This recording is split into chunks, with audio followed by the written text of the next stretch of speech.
1. So as anyone who has read my previous encounters can attest, when my partner and I moved to the city we live in now, we were a bit desperate to find a place. As such, we took the first place we could find that wasn't a complete disaster. Since moving in, there has been quite the colourful cast of characters, like a terrible version of the Avengers that only assembles because it's part of the court-appointed community service. This story only focuses on a mystery character of the bunch, who has single-handedly caused the most problems as of late. The Meh Samaritan. The Meh Samaritan wants to help the homeless population of my new city, but not actually have to do anything. Their solution is to prop as many doors open with cold coffee cans as possible. This led to oodles of fun adventures involving, but not limited to, washers and dryers used as toilets, stairwells used as toilets, tent cities being built in the stairwells, cutting the wall in the basement that leads to an unfinished apartment they walled up when they built a new stairwell decades ago and making it look boarded up. But the whole wall swings open like a door with the board as a handle. Since they were able to make holes in the walls leading into all the other unused basement apartments from this first apartment, it created a labyrinth of problems. So on the other side of the laundry room is now a door to a subterranean nightmare. Lots of people trying to pick the locks into other people's apartments. So a few months ago, my partner goes to take out the trash. They open the door and immediately shut the door. Apparently there was a homeless person sleeping inside our doorframe, and we couldn't get out of the apartment. They had covered themselves in a blanket, but their bare feet were sticking out. Since we didn't know if they were sick or had a weapon or were crazy, we decided to call the office. No answer. Okay, cool. We will call security. No answer. Okay, we will call the non-emergency number for the police. Oodles of robot choices that led nowhere. We call 911. Explain the situation, and a very disinterested voice says they will send someone. Super progress. Well, about 15 minutes later, there is a bunch of shouting and the sounds of someone running. Then silence for about 5 seconds, followed by a knock at the door. We open it, and there is a single EMT asking where the person we called about is. We tell them they were right there up until 5 seconds before they showed up, when we heard yelling and running. The EMT rolls their eyes, and suddenly the door across the hall swings open, and there is our neighbor, apologizing up and down. She says that was her daughter and she has issues, and they have a restraining order against her. But someone keeps leaving the doors open, which is letting her get in to harass them. She goes on to explain that her daughter was arrested for attempting to rob a bank, was caught and sent to a psychiatric facility to undergo observation for her slew of problems, and ended up escaping. She tells us that her daughter is very dangerous and disturbed, and to please call the police if we see her. We look around to see what the EMT thinks of all this, but they had bounced like a super ball somewhere during this woman's story. So my partner and I take the garbage out and go on with our day. A few weeks go by, and we come home from grocery shopping and call the elevator to take us to our floor. The doors open and a homeless woman wearing no shoes, but looking like a younger version of our neighbor smiles, and tells us to come on the elevator with her. We politely decline.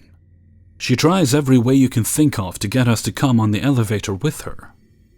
We politely decline and state that we will take the next one. She waves creepily and sings the word, "Bye," as the elevator doors close. We look behind us. The office is closed. We look at our phone. Not a lot of battery since we have been gone all day. We decide the best course of action is to wait 15 minutes and then take the elevator, since we can't defend ourselves with our hands full and the last time we tried to get help turned into a fiasco. We exit the elevator just in time to see her go through one of the doors into the stairwell, and wait to hear her descend before we go home. Months pass, and we come to about a week ago. We start hearing this awful sound, like something digging into wood, over and over and over again. We can't tell where it is coming from, and guess it must be someone trying to hide something in the wall. We don't leave the apartment that night, or the next day, and that night, more weird wood scraping sounds. We leave the apartment the following day for errands and a movie. Kong, Skull Island. We return to find a very deep wound in our door next to the deadbolt, like someone has been digging at the door with something sharp, hoping to try and pry the deadbolt out of the door.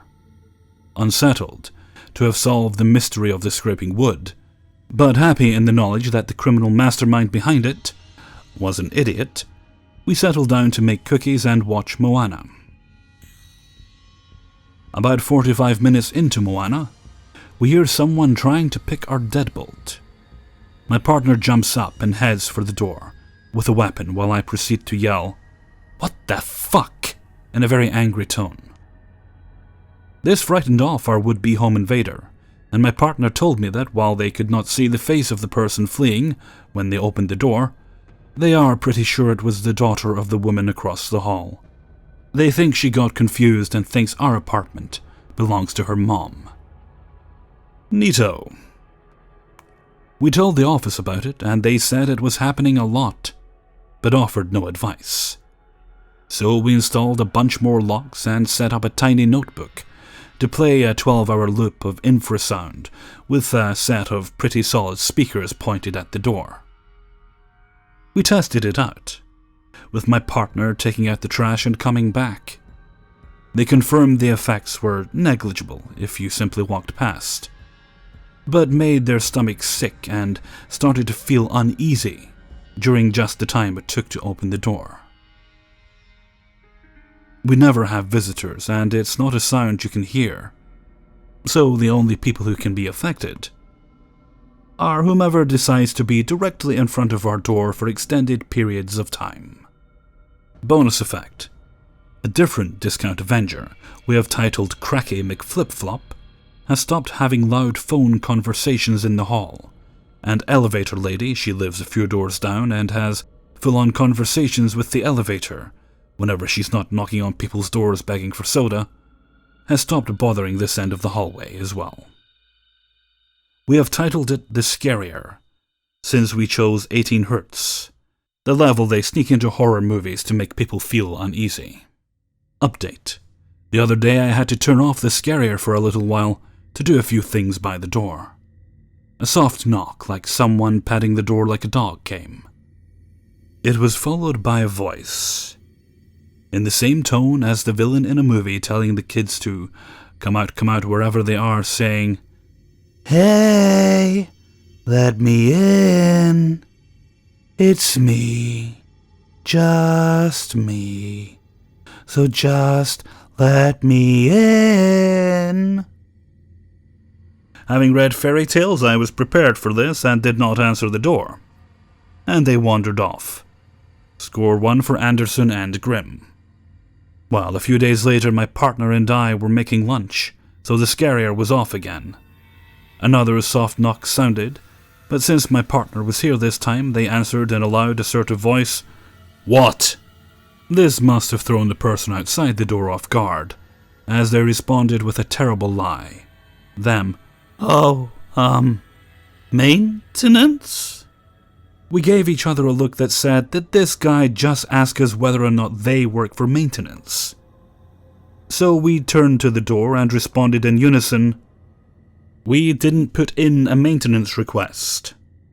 Them, "Oh, cool. Later." And we heard them let themselves into a different apartment, not even with a key, just opened and shut the door behind them, and never heard them leave.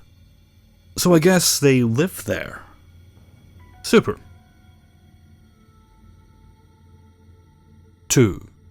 I'm a 25-year-old guy, and this story takes place in downtown Chicago in 2012. Before I start, I want to say one thing. I love Chicago. I have lived, went to school, and worked here my whole life, including currently in good neighborhoods and bad.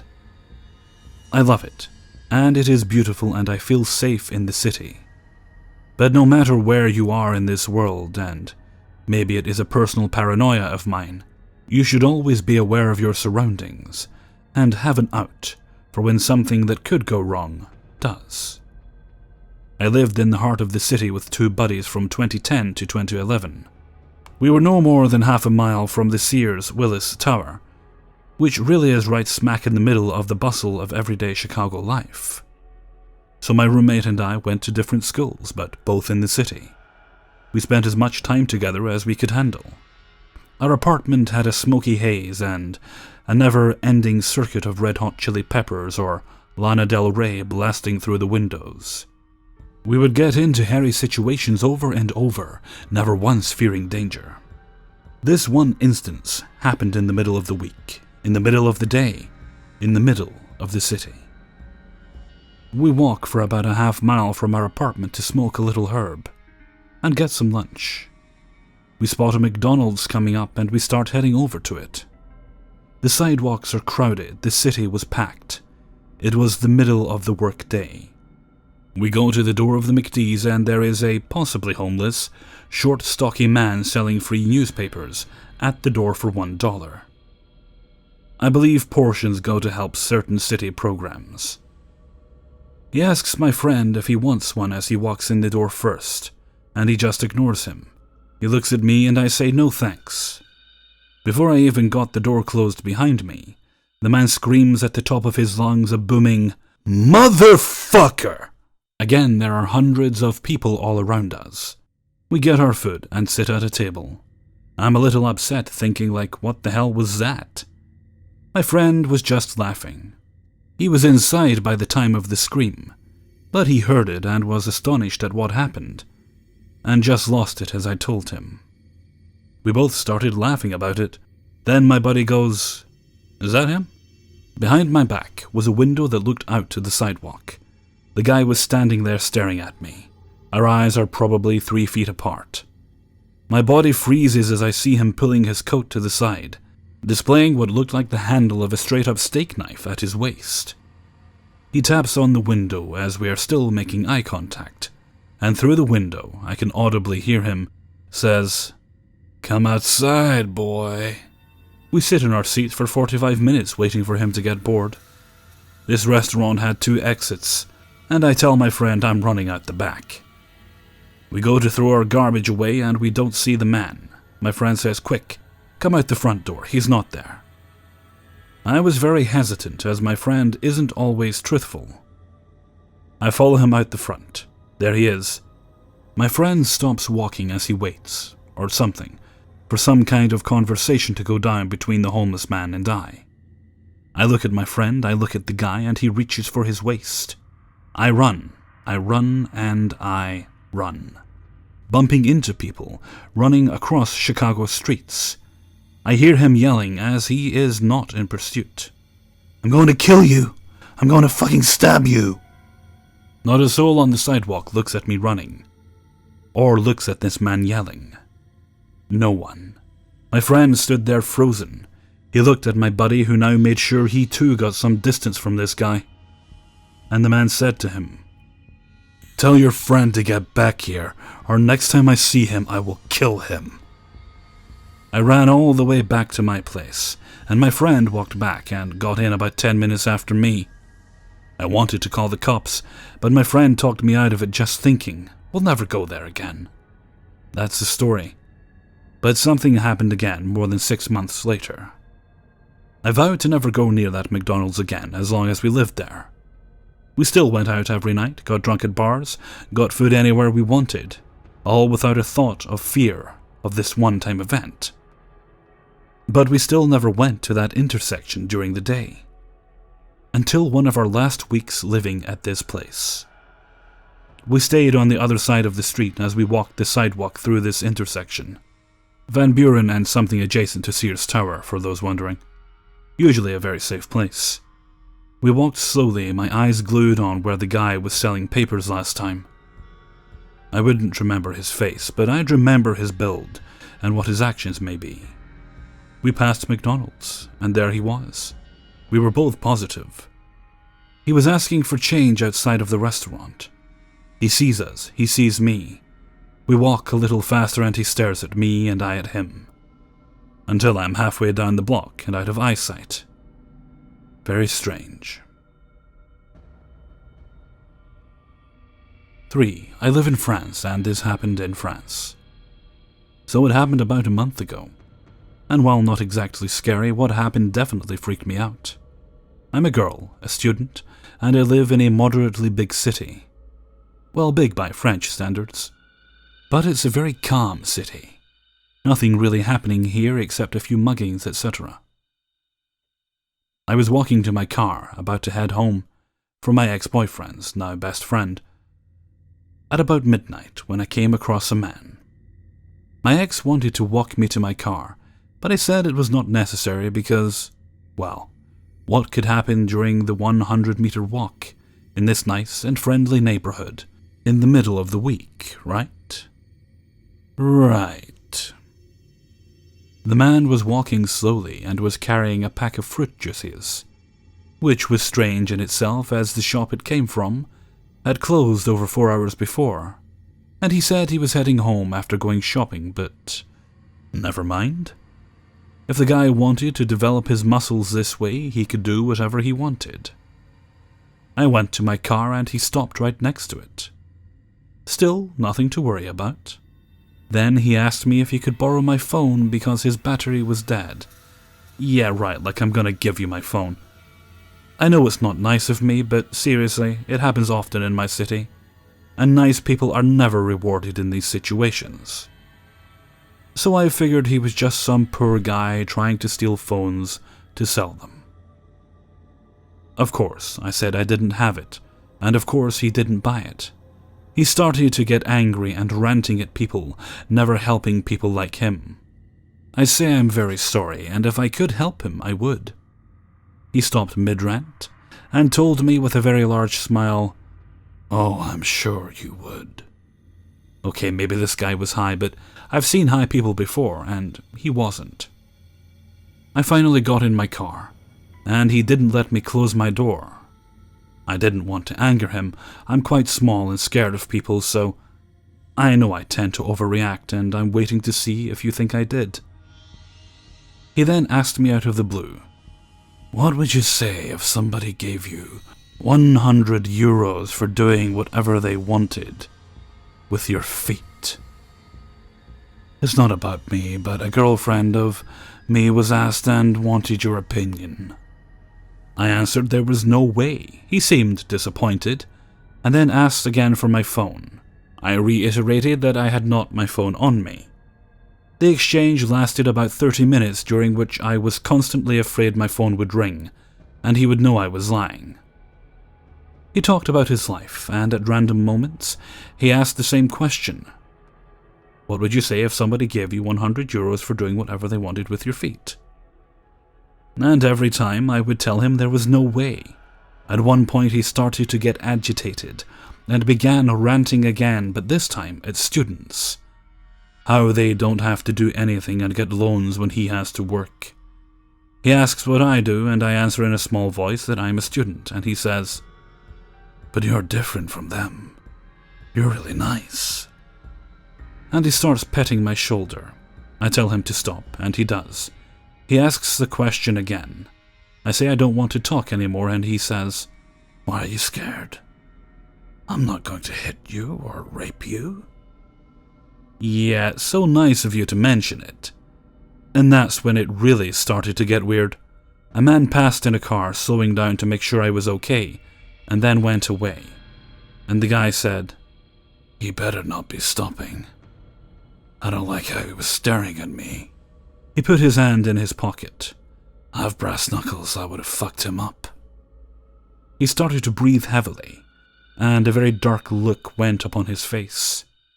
Then he was nice again and told me I had very pretty feet. He then asked me my name, where I lived, etc. I told him lies, of course. He then told me, "You know, I hate everyone. Well, except you, I really like you. But I hate everyone.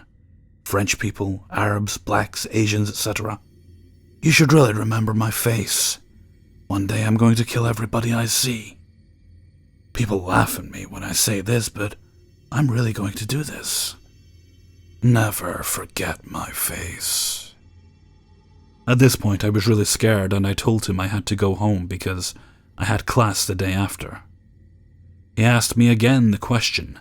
This time, I asked to do what with them, even if I had an inkling, and he told me to do everything with them with a large smile.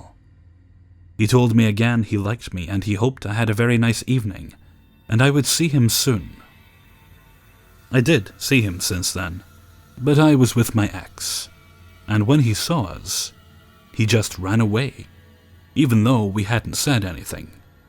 Do you think he was just trying intentionally to scare me, to have a bit of fun?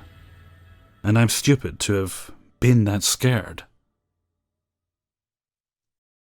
Hey everyone, Hellfreezer here, and thank you very much for listening to 3 True Scary Stories, episode 206.